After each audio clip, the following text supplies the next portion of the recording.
Jed Spence has just delivered another match-defining cameo for England. And this is a player, by the way, that half the country of England wanted out of the squad entirely. 6 weeks ago, his call-up was mocked. Now, he's 2 games away from a World Cup final. Well, actually, 1 game away from a World Cup final. I remember vividly because everybody, when the World Cup comes around, everybody's excited about the France squad, but you kind of know who's going to be in the squad. Everybody was excited about the Brazil squad, all these big countries, right? But everybody was always, as it always is excited to see what squad England is going to put out. What squad was Thomas Tuchel going to put out to bring it home for England? And when Jed Spence's name was on the sheet of the 26-man squad, a lot of people criticized that call by Thomas Tuchel.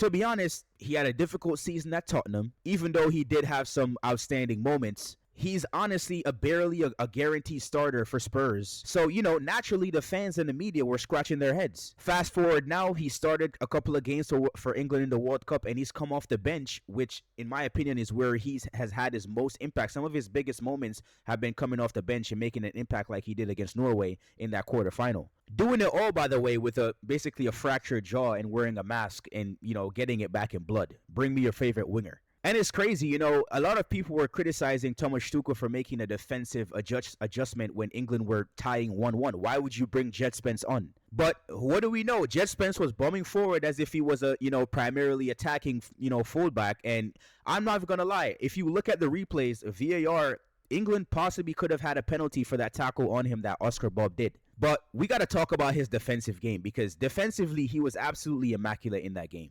This is not a one-off. We've seen this before. He did it in a round of 16 against Mexico in the Azteca, which everybody said that, England was going to lose because of the altitude. And besides the fact that Mexico had not lost there for years. Obviously, people like Jude Bellingham and Harry Kane are going to get all the headlines. They're going to capture all the headlines. But people like Jed Spence needs to be given their flowers. Because like I said at the beginning of the video, he was one of the people that nobody backed to be in this squad. People were scratching their heads, but now he's actually looking like he's trying to bring this trophy home for England. And he's going to be a vital part, if they actually win this trophy. Because this game was crazy, bro.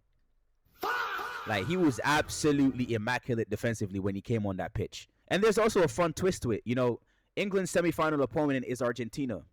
We know that Messi plays on the right side, but honestly, he's probably going to be playing in the middle of the pitch. So Jed Spence probably won't come across him. But he said, bring me your favorite winger.